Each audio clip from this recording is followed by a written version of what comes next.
সাথে কেন এরকম করলো? আমি তো ছোটবেলা থেকেই নামাজ কালাম পড়ি, আল্লাহ আমার সাথে কেন এরকম করলো? আমার ভাগ্য কেন এত খারাপ? আমি কল্পনাও করতে পারিনি এরকম, স্বপ্নেও ভাবিনি আমি এত খারাপ পরীক্ষা দেয়নি যে আমি কি ভাইবা পাবো না।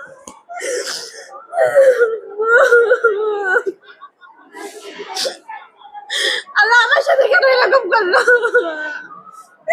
আমি তো ছোটবেলা থেকেই নামাজ কালাম পড়ি, আল্লাহ আমার সাথে কেন এরকম করলো? আমার ভাগ্য কেন এত খারাপ? আমার ভাগ্য কেন এত খারাপ?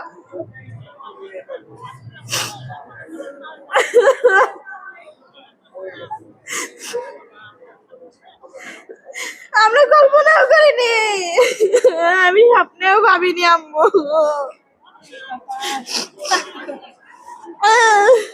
আমি মানে নিতে পারতেছি না, তোমরা ভোট চ্যালেঞ্জ করো না, তোমরা ভোট চ্যালেঞ্জ করো, আমি মানে নিতে পারছি না।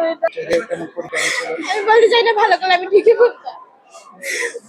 কোন সাবজেক্ট পরীক্ষা আপনি খারাপ গেছে আপনি? গণিত। গণিত কি আসে? গণিত আমি আশাও করিনি, গণিত আমি নিজে ক্লাস নিছি গণিত আমি। আমি কল্পনাও করতে পারিনি এরকম, স্বপ্নেও ভাবিনি আমি। আপনি কি আশা করেছিলেন? আমি কি গোল্ডেন পাওয়ার আশা করেছিলেন? হ্যাঁ, আপনি কি পাইছেন? 4.94। এখন আপনি কি করতে চাচ্ছেন? ভাবিনি এখন এসব কিছু, নিজেকে সামলাতেই পারতেছি না, ভাবতে পারতেছি না, বিশ্বাস করতে পারতেছি না। গণিত পরীক্ষায় কত পাইছেন? মার্ক দেখিনি এখনো। গণিত আমি অত, গণিতের জন্য যে আমার প্লাস আসবে না এটা কল্পনার বাহিনী আমার। আমি খাতা দেখবো, কোন টিচার আমার খাতা দেখবে, সে কেমন খাতা কাটছে, কেমন খাতা কাটছে আমি কল্পনাও করিনি। একটা পরীক্ষা দিলে একটা স্টুডেন্ট বুঝতে পারে সে কেমন পরীক্ষা দিয়েছে। শুধু কি গণিতেই খারাপ আসছে?